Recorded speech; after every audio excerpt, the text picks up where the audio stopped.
ସମସ୍ତଙ୍କୁ ମୋର ହୃଦୟର ନମସ୍କାର ଜଣାଉଛି। ପ୍ରେଜ୍ ଦ ଲର୍ଡ ସଞ୍ଜୀବ ଭାଇ। ପ୍ରେଜ୍ ଦ ଲର୍ଡ।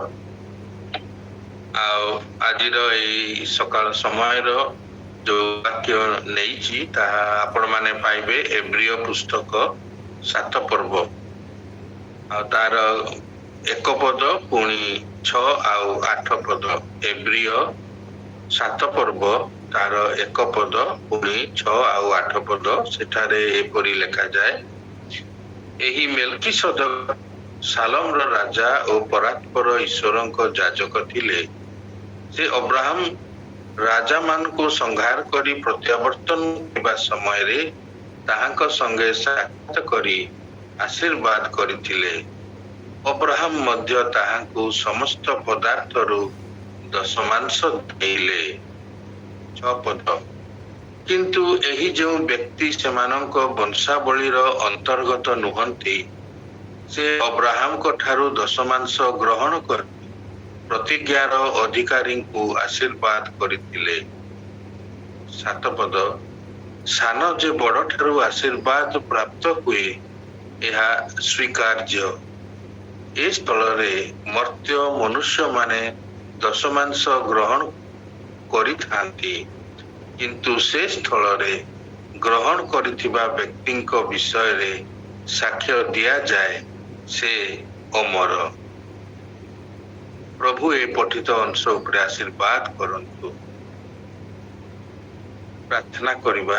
ଦୟାମୟ ପ୍ରଭୁ, ତୁମ ନାମର ଧନ୍ୟବାଦ ଦଉଛୁ। ପ୍ରଭୁ, ତୁମେ ଆଗକୁ ଆସ। ତୁ ମହାନ ପରମେଶ୍ୱର, ମତେ ହଜାର ଲୁଚାଅ ପ୍ରଭୁ। ମୁଁ ଧୂଳି ପରି ଅଯୋଗ୍ୟ ଦାସ। ତୁମେ ହିଁ ପ୍ରଭୁ ଗୌରବାନ୍ୱିତ ମହିମାନ୍ୱିତ ହୁଅ। ଆରମ୍ଭରୁ ଶେଷ ପର୍ଯ୍ୟନ୍ତ ତୁମେ ଆମମାନଙ୍କ ସଙ୍ଗରେ ହୁଅ। ପବିତ୍ର ଆତ୍ମାଙ୍କ ଚାଳନା ଚେତନା ପୁଣି ସ୍ପର୍ଶ ପ୍ରଦାନ କର।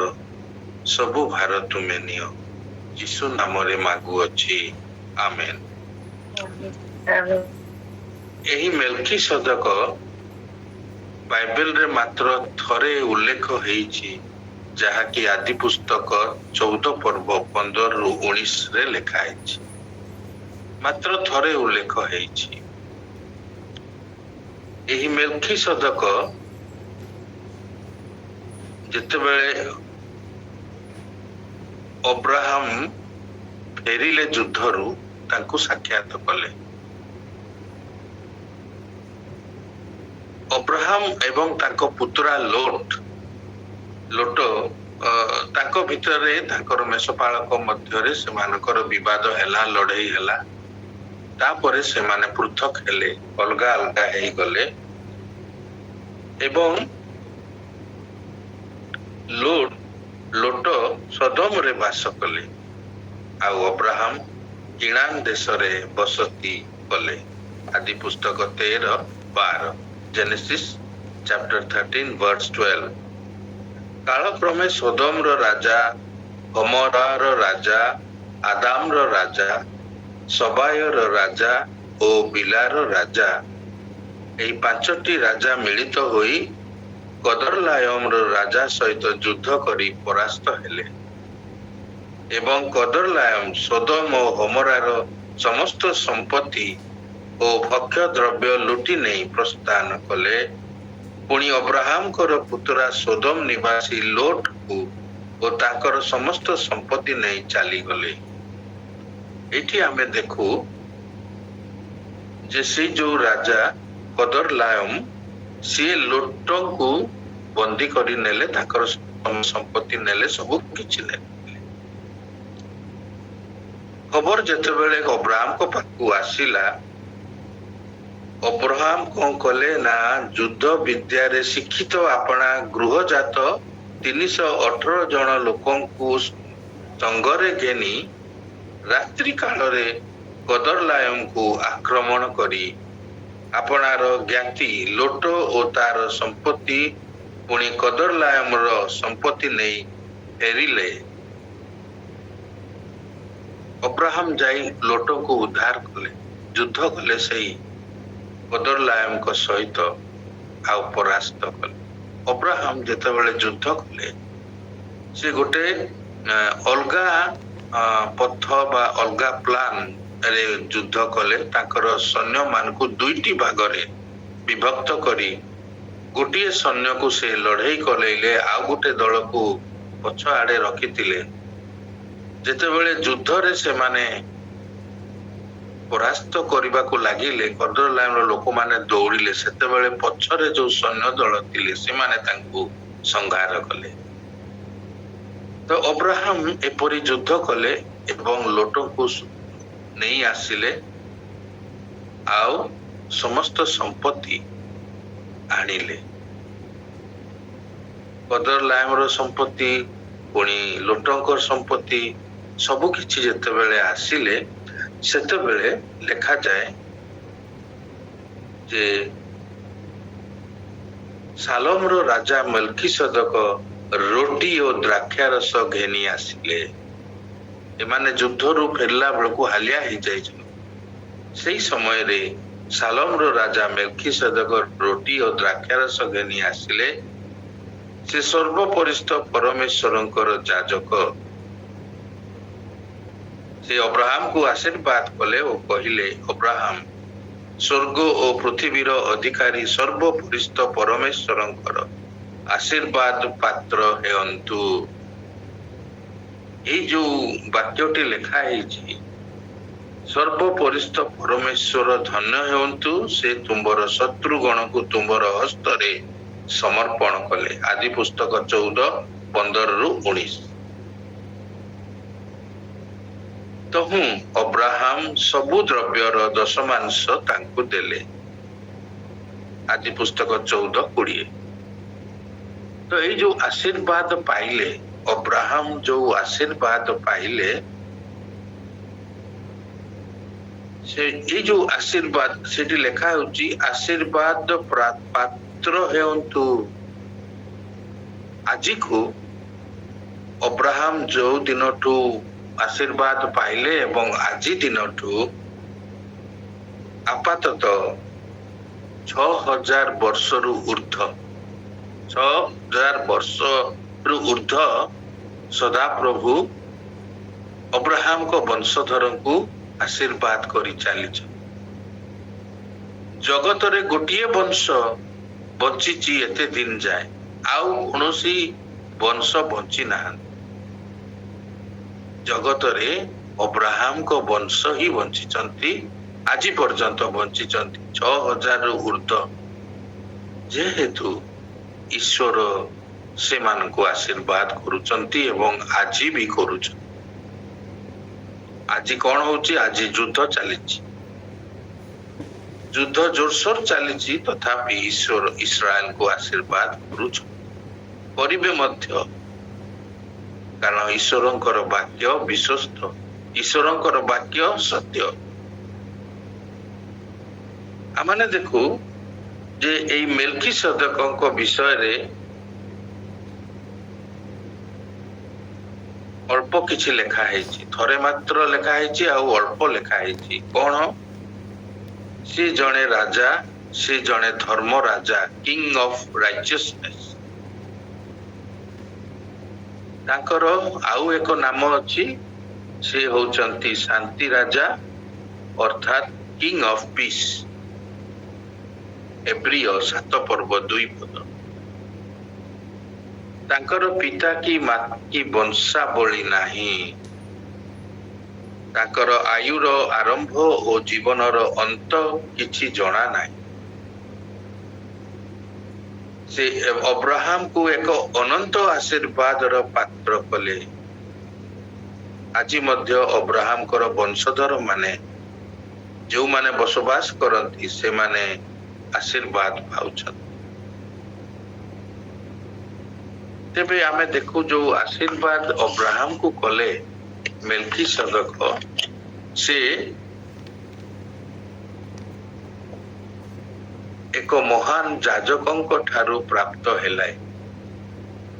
এই ଆଶୀର୍ବାଦ ଅବ୍ରାହମ ଏକ ମହାଯାଜକଙ୍କ ଠାରୁ ପ୍ରାପ୍ତ ହେଲେ।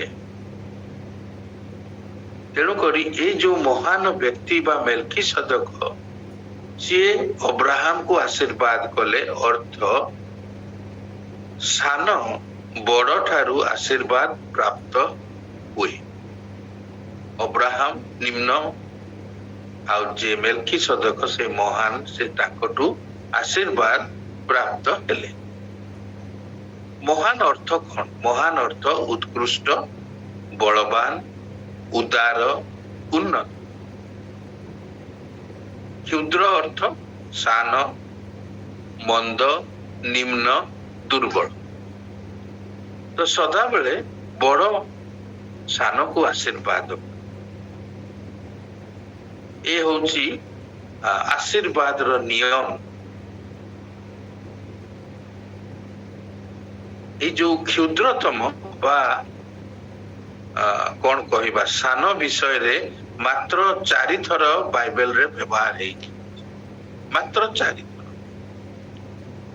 ମାନେ ଦେଖିବା ଯୋହନ 2 ପର୍ବ 10 ପଦ। ଯୋହନ 2 ପର୍ବ 10 ପଦ। ସମସ୍ତେ ପ୍ରଥମରେ ଭଲ ଦ୍ରାକ୍ଷାରସ ଦେଇଥାନ୍ତି, ଆଉ ଲୋକେ ମାତାଲ ହେଲା ଉତ୍ତାରେ ମନ୍ଦ ଦ୍ରାକ୍ଷାରସ ଦିଅନ୍ତି। ଏଇଟା ଗୋଟେ ଲେଖା ହେଇଛି ମନ୍ଦ ଦ୍ରାକ୍ଷାରସ। କ୍ଷୁଦ୍ରର ଅର୍ଥ ହଉଛି ମନ୍ଦ ବା ଦୁର୍ବଳ ବା ଖରାପ ବା ନିମ୍ନ ମାନର। ଦ୍ୱିତୀୟ ଜାଗାଟି ହଉଛି ରୋମିଓ 9 ପର୍ବ 12 ପଦ। ଜ୍ୟେଷ୍ଠ କନିଷ୍ଠର ଦାସ ହେବ। ଏଇଟା କଇନ ବିଷୟରେ ଲେଖା ଯାଉଛି। କଇନ ଯାକୁବର ଦାସ ହେବ, ଜ୍ୟେଷ୍ଠ କନିଷ୍ଠର ଦାସ ହେବ। ତୃତୀୟଟି ଲେଖା ଅଛି ପ୍ରଥମ ତିମୋଥୀ 5 ପର୍ବ 9 ପଦ। ଯୋଉ ବିଧବାର ବୟସ 60 ବର୍ଷରୁ ଉଣା ନୁହେଁ, ସେ ଯେ ବିଧବା ତାଲିକାରେ ଲେଖାଯାଉ। ଗୋଟେ ବିଧବା ଯଦି 60 ବର୍ଷ ହେଇଛି ତାହେଲେ ସେ ବିଧବା ତାଲିକାରେ ଲେଖାଯିବ। ତାଠୁ ଉଣା ହେଲେ ତାହା ବିଧବା ତାଲିକାରେ ଲେଖାଯିବ ନାହିଁ, କାରଣ ମଣ୍ଡଳୀ ପକ୍ଷରୁ ସେମାନଙ୍କୁ ସାହାଯ୍ୟ ଦିଆଯାଉଥିଲା।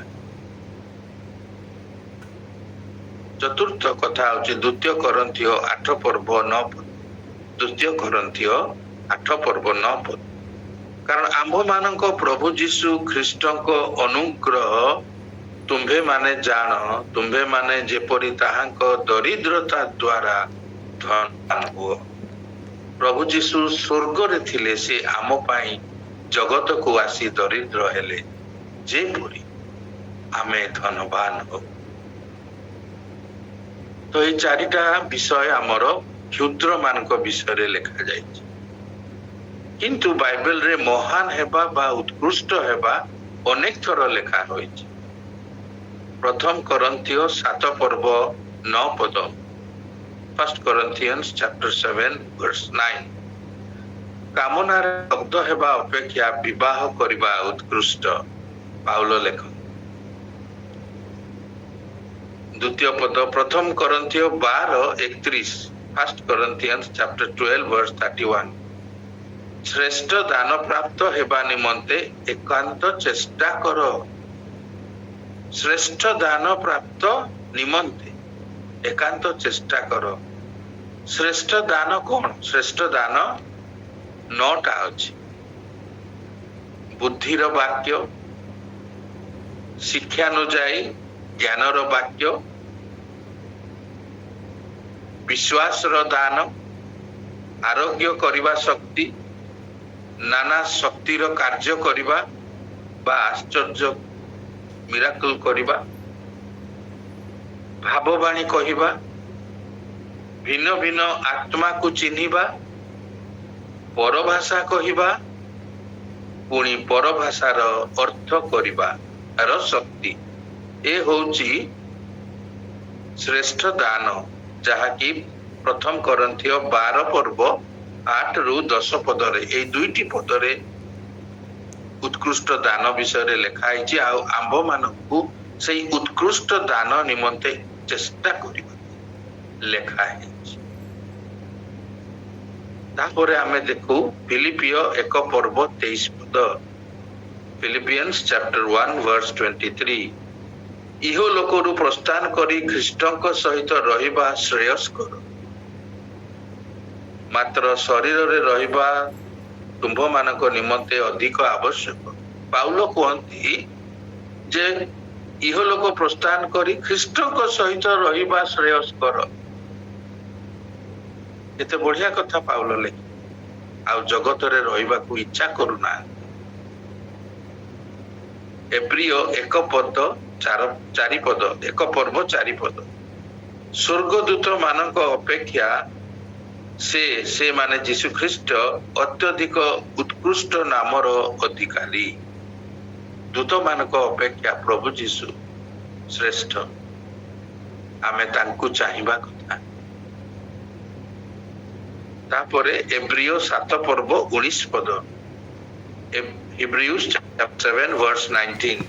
କାରଣ ବ୍ୟବସ୍ଥା କୌଣସି ବିଷୟ ସିଦ୍ଧ କରିନଥିଲା, ଅନ୍ୟ ପକ୍ଷରେ ଶ୍ରେଷ୍ଠ ଭରସା ପ୍ରବେଶ କରିଛି, ଯାହା ଦ୍ୱାରା ଆମ୍ଭେମାନେ ଈଶ୍ୱରଙ୍କର ନିକଟବର୍ତ୍ତୀ ହେଉ। ଶ୍ରେଷ୍ଠତର ଭରସା ଯୋଉ ଆଶା ପ୍ରଭୁ ଯୀଶୁ ଦେଲେ, ଯୋଉ ଅନନ୍ତ ଆଶା ପ୍ରଭୁ ଯୀଶୁ ଦେଲେ, ସେଥିରେ ଆମେ ଈଶ୍ୱରଙ୍କ ନିକଟରେ ଯିବା ପାଇଁ ସକ୍ଷମ ହେଉ।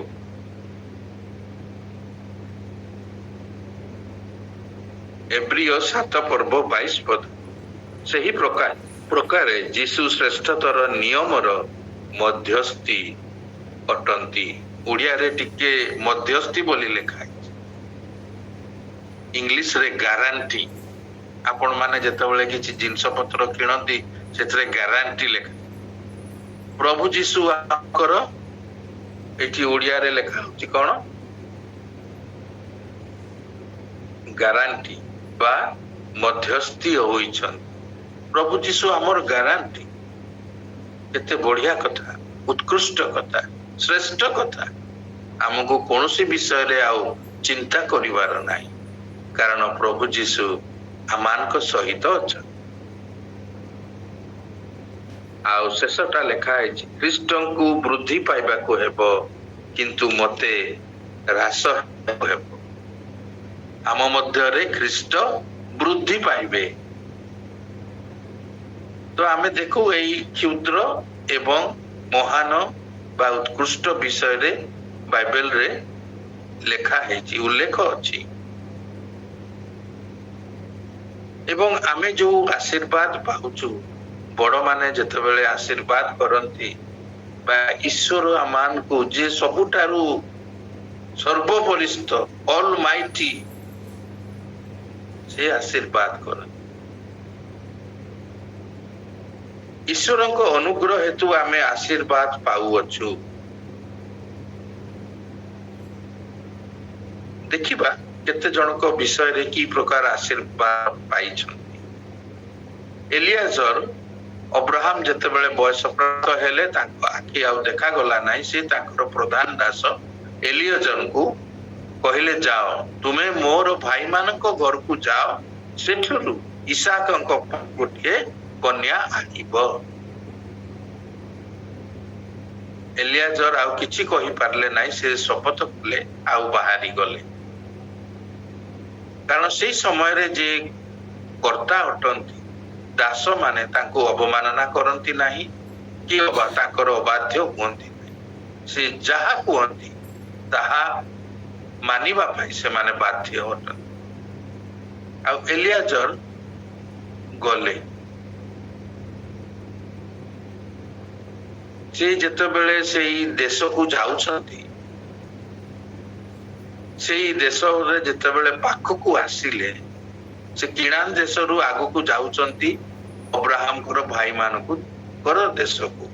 ଆମେ ମନେ ରଖିଛୁ ଯେ ପ୍ରଭୁ ତାଙ୍କୁ କହିଲେ, ତୁମେ ଆପଣା ଜ୍ଞାତି କୁଟୁମ୍ବକୁ ଛାଡିକିରି ମୁଁ ଯୋଉ ଦେଶ ଦେଖେଇବି ସେଇ ଦେଶକୁ ଆସିବ। ତ ଅବ୍ରାହମ ଆପଣା ଭାଇମାନଙ୍କୁ ଛାଡିକିରି କିଣାନ ଦେଶରେ ବସବାସ କଲେ।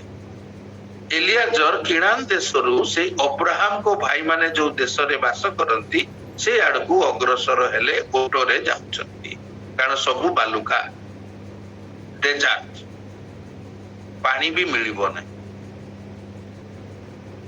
ଆଉ ସେ ଯୋଉ ନଗର ପାଖକୁ, ଯୋଉଠି ଅବ୍ରାହମଙ୍କର ଲୋକମାନେ ବା ଭାଇମାନେ ଅଛନ୍ତି, କୁଟୁମ୍ବ ଅଛନ୍ତି, ତାଙ୍କର ଜଳ ଦରକାର ହେଲା। ଏତେ ବାଟ ଆସିଲେ ତାଙ୍କ ଜଳ ସରିଗଲା। ସେ କୂପ ପାଖରେ ସେ ଈଶ୍ୱରଙ୍କୁ ପ୍ରାର୍ଥନା କରୁଛନ୍ତି ଯେ ଯୋଉ କନ୍ୟା ଏ କୂପ ନିକଟରେ ମତେ ଜଳ ଦେବ ମୁଁ ଜାଣିବି ଯେ ଏଇ କନ୍ୟାକୁ ତୁମେ ବାଛିଅଛ ଇସାକଙ୍କ ନିମନ୍ତେ। କି ପ୍ରକାର ଚୁକ୍ତି ଆଗ୍ରିମେଣ୍ଟ। ଏଲିଆଜର ଏକ ବିଜାତୀୟ ଦାସ, ଦମେଶକର ଦାସ ସେ, କିନ୍ତୁ ଅବ୍ରାହମଙ୍କର ବିଶ୍ୱାସର ଜୀବନ ଦେଖି ସିଏ ମଧ୍ୟ ପ୍ରାର୍ଥନା ଆରମ୍ଭ କଲେ ଯେ ଯୋଉ କନ୍ୟା, ସେଠି ଅନେକ ଲୋକ ଜଳ ତାଙ୍କର ମେଷ ମାନଙ୍କୁ ଦଉଛନ୍ତି, କିନ୍ତୁ ସିଏ କହିଲେ ଯୋଉ କନ୍ୟା ମୁଁ ଯେତେବେଳେ ଜଳ ମାଗିବି ମତେ ଯଦି ସେ ଜଳ ଦେବ ତାହେଲେ ମୁଁ ଜାଣିବି ସେ ଇସାକଙ୍କ ପାଇଁ ତୁମେ ସେ କନ୍ୟାକୁ ମନୋନୀତ କରିଛ। ଆଉ ଯେତେବେଳେ ସେ ମାଗିଲେ ସେତେବେଳେ ହିଁ ରେବେକା ଆସି ତାଙ୍କୁ ପାଣି ଦେଲେ। ସେ ଖାଲି ଗୋଟିଏ କଥା କହିଲେ, ସେ ତ ତାଙ୍କୁ ଜଳ ଦେଲେ, ତାପରେ କହିଲେ ଆଜ୍ଞା ଆପଣଙ୍କର ଓଟମାନଙ୍କୁ ମଧ୍ୟ ମୁଁ ପାଣି ଦେବି। ଏଥିରେ ଏଲିଆଜର ଆଶ୍ୱାସନା ଏତେ ହେଲା, ତାଙ୍କର ବିଶ୍ୱାସ ଭୂମି ଏତେ ଚଟାଣ ପରି ଷ୍ଟ୍ରଙ୍ଗ ହେଲା। ସେ କଣ କହୁଛନ୍ତି,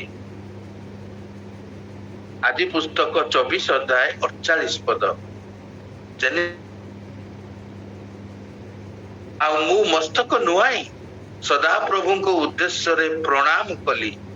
ପୁଣି ଯେ ମୋ କର୍ତ୍ତାଙ୍କ ପୁତ୍ର ନିମନ୍ତେ ତାଙ୍କ ଭାତୃକନ୍ୟା ଗ୍ରହଣ କରିବାକୁ ମତେ ପ୍ରକୃତ ପଥରେ କଢାଇ ଆଣିଲେ, ମୋ କର୍ତ୍ତା ଅବ୍ରାହମଙ୍କର ସେଇ ସଦାପ୍ରଭୁ ପରମେଶ୍ୱରଙ୍କର ଧନ୍ୟବାଦ କଲି।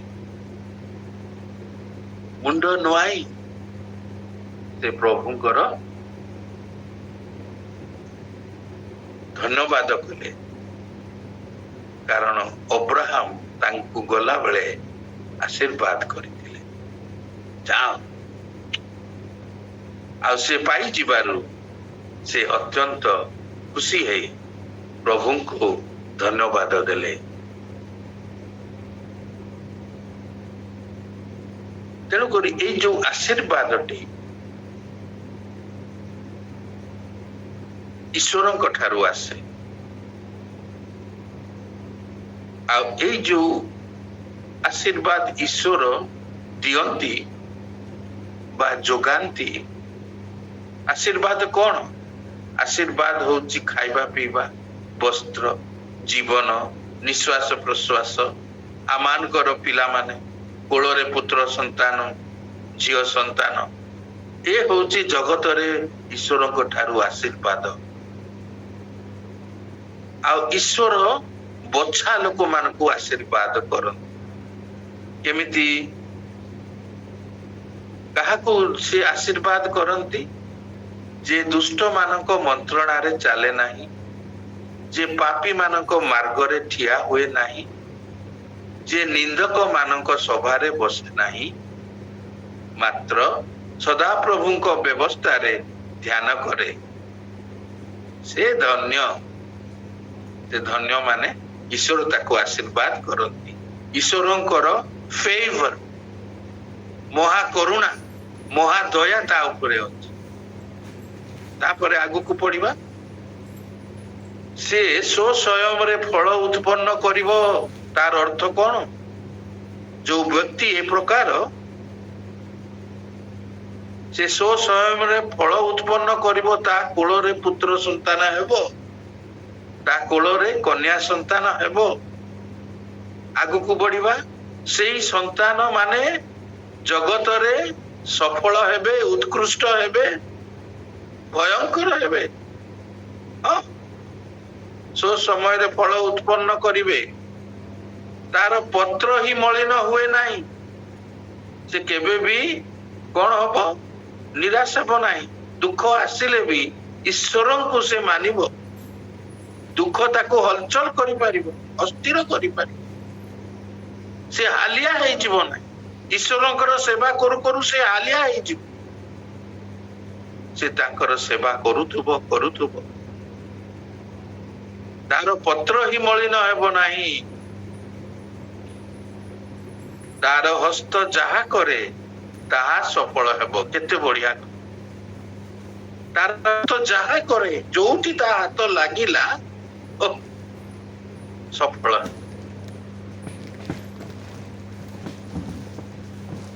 ସଦାପ୍ରଭୁ ଧାର୍ମିକ ମାନଙ୍କର ପଥ ଜାଣନ୍ତି।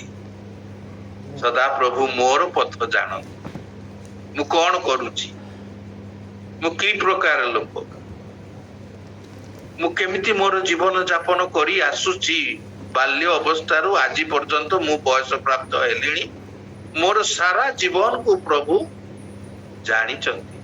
ମୁଁ ଧାର୍ମିକ କି ମୁଁ ପାପୀ, ମୁଁ ଅଯୋଗ୍ୟ କି ମୁଁ ଅତି ଶୀଘ୍ର ମୋର ନିଶ୍ୱାସ ରୁଦ୍ଧ ହେବ, ପ୍ରଭୁ ଜାଣ। ସେଠି ଲେଖାଯାଏ ପ୍ରଭୁ ଆମର ପଥ ଜାଣନ୍ତି। ୟା ପରେ ମୁଁ କଣ କରିବି? ବର୍ତ୍ତମାନ ମୁଁ ରିଟାୟାର ହେଇଯାଇଛି। ଆଗକୁ ମୁଁ କଣ କରିବି? ମୋର ପଥ ସଦା ପ୍ରଭୁ ତିଆରି କରିଛନ୍ତି। ଏ ହେଲା ଆଶୀର୍ବାଦ, ଏ ହେଲା ଫେଭର, କରୁଣା, ଏ ହେଲା ଈଶ୍ୱରଙ୍କର ଦୟା ଆମ୍ଭ ମାନଙ୍କର, ମନୁଷ୍ୟ ମାନଙ୍କ ପ୍ରତି ଈଶ୍ୱରଙ୍କର ଦୟା। ଆମମାନେ ପ୍ରଶ୍ନ ଆସେ ତ ଅଲଗା ଲୋକମାନଙ୍କ ପାଇଁ ପ୍ରଭୁ ଆଶୀର୍ବାଦ କରୁନାହାନ୍ତି କି? ଯୋଉମାନେ ଅଲଗା ବିଶ୍ୱାସ ମତରେ ଅଛନ୍ତି ସେମାନେ ବି ତ ଈଶ୍ୱରଙ୍କ ପ୍ରତିମୂର୍ତ୍ତିରେ ଗଢା। ତାଙ୍କୁ କଣ ପ୍ରଭୁ ଆଶୀର୍ବାଦ କରୁନାହାନ୍ତି? ହଁ, କରୁଛନ୍ତି। ସୋ ସମୟରେ ବର୍ଷା ଦଉଛନ୍ତି, ସୋ ସମୟରେ ଫସଲ ପାଚି ଯାଉଛି। ଯାହା ଯାହା ଆମେ ଲଗେଇଛୁ ବା କର୍ମ କରିଛୁ ତାର ଫଳ ମିଳୁଛି। ପ୍ରଭୁ ଜଗତକୁ ସେ ପ୍ରକାର ଆଶୀର୍ବାଦ କରନ୍ତି। ବୃଷ୍ଟି ଦିଅନ୍ତି, ପବନ ଦିଅନ୍ତି, ଖରା ଦିଅନ୍ତି, ଯେପରି ଜଗତ ସୁନ୍ଦର ରହିବ। ମନୁଷ୍ୟ ଯେପରି ଏଇ ଜଗତରେ ଶାନ୍ତିରେ ବାସ କରିବ। ପ୍ରଭୁ ସମସ୍ତଙ୍କୁ ଦିଅନ୍ତି, କିନ୍ତୁ ଯୋଉମାନେ ତାଙ୍କୁ ବିଶ୍ୱାସ କରନ୍ତି ସେମାନେ ଜଗତରେ ଉତ୍କୃଷ୍ଟ ସ୍ଥାନ ନେବେ। ସେମାନେ ଟପରେ ରହିବେ, ମସ୍ତକ ହେବେ, ଲାଞ୍ଜ ହେବେ ନାହିଁ।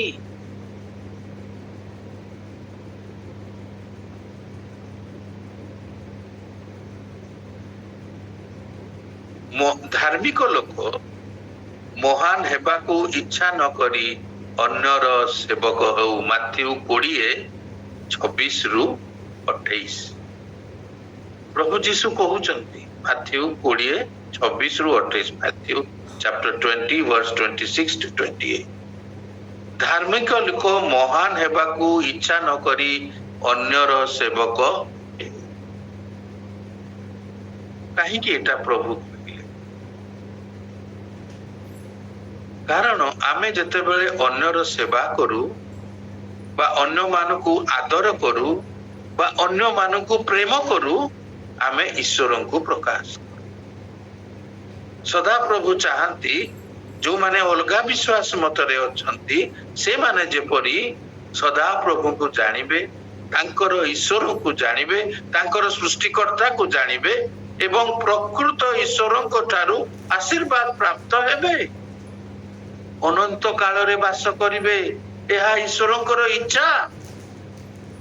ସେଥିପାଇଁ ଆମମାନଙ୍କୁ ସେବକ ହେବାକୁ ପଡିବ। ତାଙ୍କ ନିକଟକୁ ଯାଇ ତାଙ୍କୁ ସାହାଯ୍ୟ କରିବାକୁ ପଡିବ। ଆହୁରି କଣ ଲେଖା ଅଛି? ପ୍ରଧାନ ହେବାକୁ ଇଚ୍ଛା ନ କରି ଅନ୍ୟର ଦାସ ହେଉ।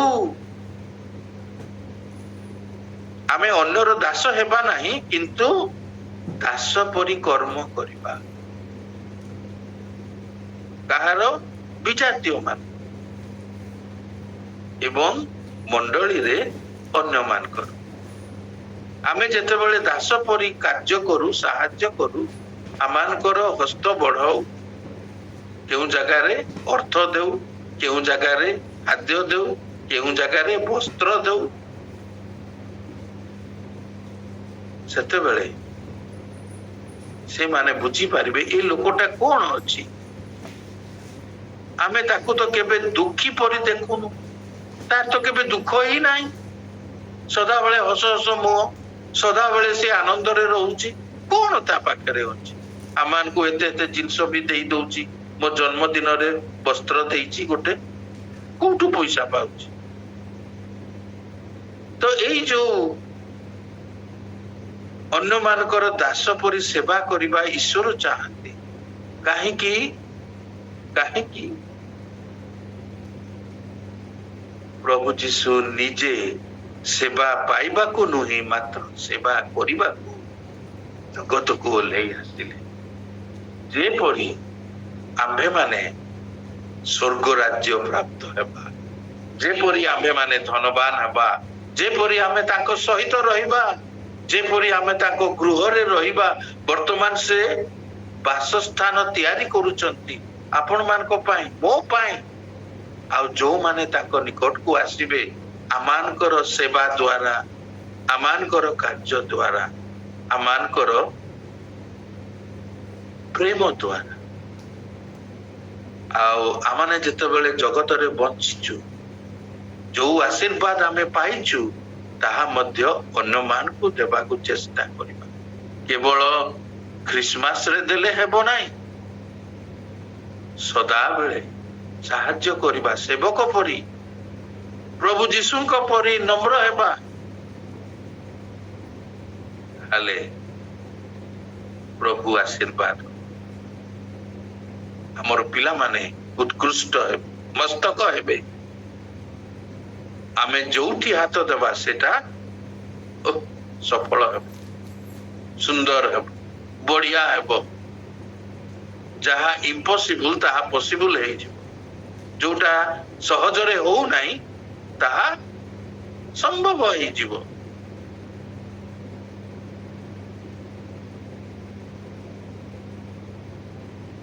ତାହେଲେ ମୁଁ କି ପ୍ରକାର ମୋର ପରିବାରରେ ଆଶୀର୍ବାଦର କାରଣ, ଏବେ ଆପ୍ଲିକେସନ ପାର୍ଟ, ମୁଁ କି ପ୍ରକାର ମୋର ପରିବାରରେ ଆଶୀର୍ବାଦର କାରଣ ହେବି। ଯାକୋବ 3 ପର୍ବ 10 ପଦ, ଜେମ୍ସ ଚାପ୍ଟର 3 verse 10। ଏକ ମୁଖରୁ ଧନ୍ୟବାଦ ଓ ଅଭିଶାପ କଣ ନିର୍ଗତ ହୁଏ? ଦେଖନ୍ତୁ, ଆମେ ଏକ ମୁଖରେ ଧନ୍ୟବାଦ ଦଉ, ପୁଣି ଆଉ ଏକ ମୁଖରେ ବା ସେଇ ମୁଖରେ ଅଭିଶାପ ଦଉ। ଆମ ମୁଖରୁ ଅଭିଶାପ ନିର୍ଗତ ହେବ ନାହିଁ। ଅର୍ଥ, ପରିବାରରେ ମୋର ଆଚରଣ କେମିତି?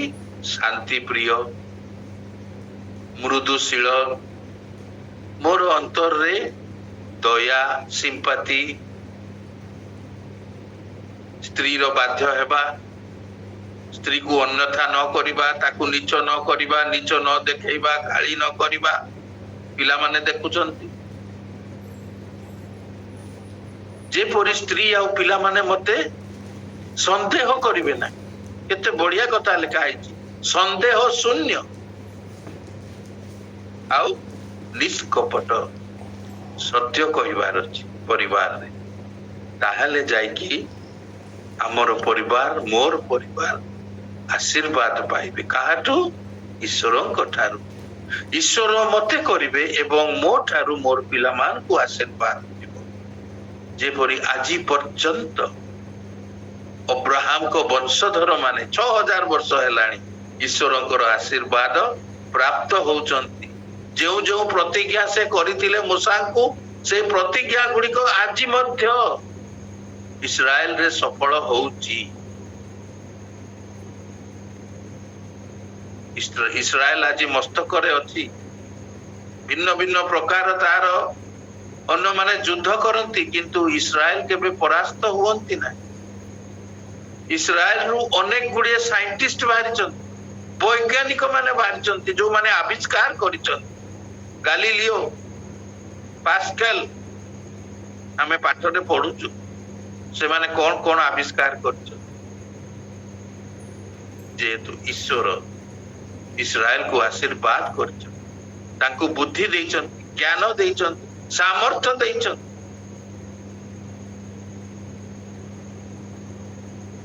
ଆଜି ସିନା ମୋବାଇଲ ହେଲା, ଟେଲିଗ୍ରାମ ବେଳେ ଟେଲିଗ୍ରାମ ଜଣେ ଜିହୁଦୀ ସିଏ ହିଁ ସେଟା ତିଆରି କରିଥିଲେ।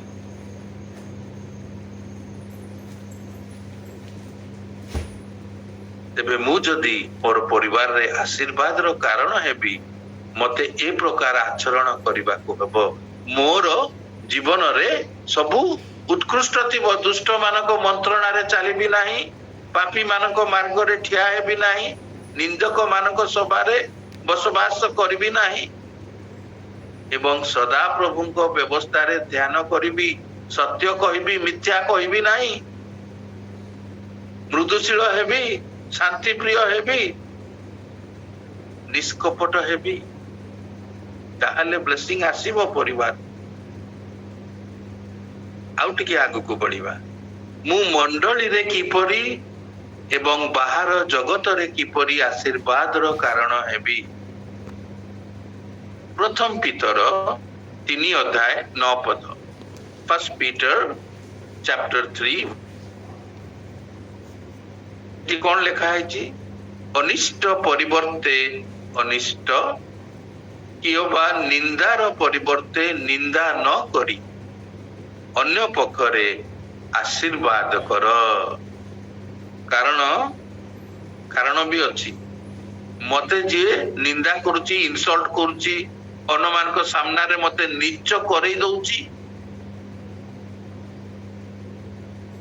ଯିଏ ମତେ ଦେଖିଲେ ମତେ ଘୃଣା କରୁଛି,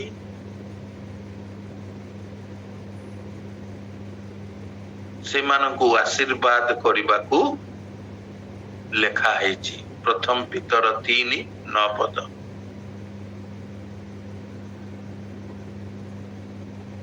ଆମେ ଅନେକ ସମୟରେ କହୁ ପିତର କଣ ମ, ସବୁ କିଛି ଦେଖିଲେ, 3.5 ବର୍ଷ ତାଙ୍କ ପଛରେ ଗଲେ, ପୁଣି ସେଇ କଥା ମାଛ ଧରି ଚାଲିଗଲେ। କି କଥା। ଆଜି ବି ଆମେ ପିତରଙ୍କୁ କଣ କହୁଛୁ?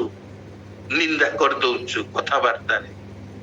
କିନ୍ତୁ ସେଇ ପିତର ଲେଖନ୍ତି, ନିନ୍ଦାର ପରିବର୍ତ୍ତେ ନିନ୍ଦା ନ କରି, ଅନିଷ୍ଟ ପରିବର୍ତ୍ତେ ଅନିଷ୍ଟ ନ କରି ଅନ୍ୟ ପକ୍ଷରେ ଆଶୀର୍ବାଦ କର। କାରଣ କଣ? ତୁମ୍ଭେ ମାନେ ଯେପରି ଆଶୀର୍ବାଦର ଅଧିକାରୀ ହୁଅ, ଏଥିପାଇଁ ଆହୁତ ହୋଇଅଛ। କେତେ ବଡ କାର୍ଯ୍ୟ ପ୍ରଭୁ କରିଛନ୍ତି।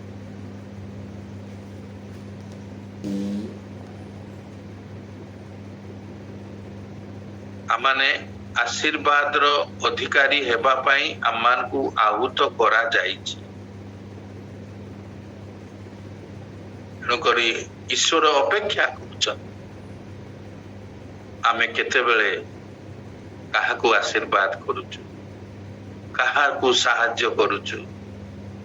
ସେଥିପାଇଁ ପ୍ରଭୁ ଯୀଶୁ କେତେ ଗୁଡିଏ ଉଦାହରଣ ଦେଇଛନ୍ତି। ଉତ୍ତମ ସମୀରଣୀ।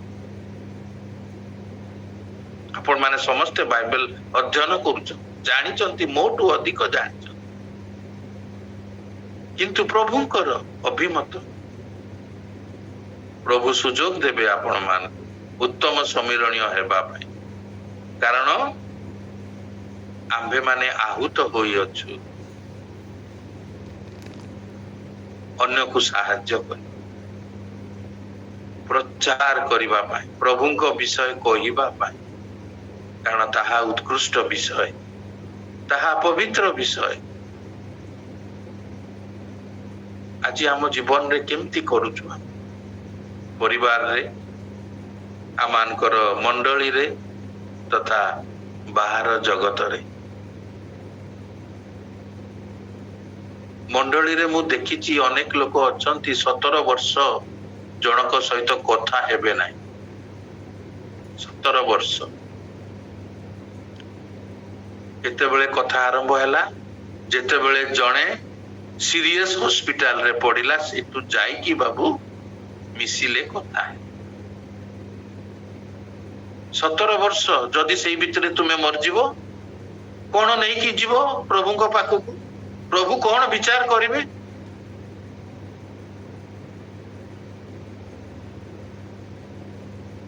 ତେଣୁକରି ଜାଗ୍ରତ ହେବା। କେମିତି ମଣ୍ଡଳୀରେ ଆମେ ପରସ୍ପର ସହିତ ବ୍ୟବହାର କରୁଛୁ। ଈଶ୍ୱର ଆମ ସହିତ ସଦାବେଳେ ଅଛନ୍ତି। 2 ନମ୍ବର କଥା, ଈଶ୍ୱର ସଦାବେଳେ ଆମକୁ ଯୋଗାନ୍ତି, ଖାଦ୍ୟ ଯୋଗାନ୍ତି, ବସ୍ତ୍ର ଯୋଗାନ୍ତି, ଘର ଯୋଗାନ୍ତି, ଗାଡି ଯୋଗାନ୍ତି, ପେଟ୍ରୋଲ ବି ଯୋଗାନ୍ତି, ସବୁ ଯୋଗାନ୍ତି। ଆଜି ଯାଏ ଈଶ୍ୱର ମୋର ପରିବାରର ସମସ୍ତ ଭାର ନେଇଛନ୍ତି।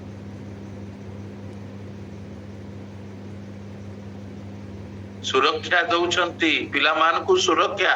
ପିଲାମାନେ ଆଜି ଆମର ଯୋଉମାନେ ଆମର ବିନୟ ଭାଇ ପରିକା ପିଲାମାନେ ବାହାରେ ଦେଶରେ ଅଛନ୍ତି, ବାହାର ଆମଙ୍କର ଷ୍ଟେଟ ର ବାହାରେ ରହୁଛନ୍ତି, ଚାକିରି କରୁଛନ୍ତି, ପଢୁଛନ୍ତି, ସେମାନଙ୍କ ସୁରକ୍ଷା ଈଶ୍ୱର ଦଉଛନ୍ତି, ଆଶୀର୍ବାଦ ମଧ୍ୟ କରୁଛନ୍ତି।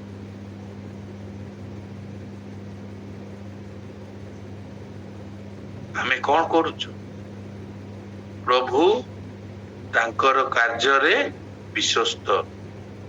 ଆମେ ଅବିଶ୍ୱସ୍ତ ହେଇପାରୁ, କିନ୍ତୁ ଈଶ୍ୱର ଅବିଶ୍ୱସ୍ତ ହେବେ ନାହିଁ। ଈଶ୍ୱର ସଦାବେଳେ ଆମମାନଙ୍କୁ ଆଶୀର୍ବାଦ କରି ଚାଲିଛୁ, କାରଣ ସେ ମହାନ, ଆଉ ଆମମାନେ ସାନ। ବଡ ମାନେ ଆଶୀର୍ବାଦ କରିବା କଥା। ମୁଁ ଯଦି ଘରେ ବଡ ଅଛି, ମୁଁ ତାହେଲେ ମୋର ଭଉଣୀ, ମୋର ସାନ ଭାଇ, ତାଙ୍କର ପିଲାମାନଙ୍କୁ ଆଶୀର୍ବାଦ କରିବା କଥା। ମୋ ମୁଖରେ ସଦାବେଳେ ଧନ୍ୟବାଦ ଆସିବ, କେବେ ବି ମନ୍ଦ କଥା ଆସିବ।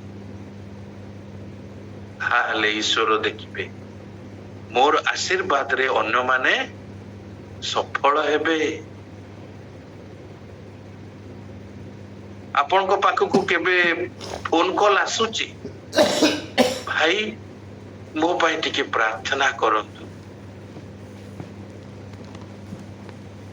ଗତ ରାତିରେ ଜଣେ ଭଉଣୀ ଯିଏ କି ଚେନ୍ନାଇର ଶେଷ ଭାଗରେ ଅଛି, ତାମିଲନାଡୁର ମାନେ କଣ ବର୍ଡରିଂ ଏରିଆରେ, ସିଏ ଗଜପତିର ଇଣ୍ଟିରିୟର ଜାଗାରୁ ସେ ସେଇଠି କାମ କରୁଛି, ଆଉ ତାର ଭଉଣୀ ପାଖକୁ ଟଙ୍କା ପଠଉଛି। ସେଇଠି ବର୍ଷା କଣ୍ଟିନ୍ୟୁଅସ ହଉଛି, ତାକୁ କାଶ ହେଲା, ଏତେ କାଶ ହଉଛି ସେ ବାନ୍ତି କରିବ। ଠିକ ରାତି 8ଟା ବେଳେ କଲ ଆସିଲା, ଅଙ୍କଲ ମୋ ପାଇଁ ଟିକେ ପ୍ରାର୍ଥନା କରିଦିଅ। ଆଜ୍ଞା ମୁଁ ପ୍ରାର୍ଥନା କଲି। ପ୍ରାର୍ଥନା କରି ସାରିଲା ପରେ ତା ସହିତ 10 ମିନିଟ କଥା ହେଲି। ସେଇ 10 ମିନିଟ ଭିତରେ ତାର କାଶ ଆଉ ନାହିଁ। ଆଗରୁ ଖାଲି କାଶୁଥିଲା, ସେ କହି ପାରୁନଥିଲା।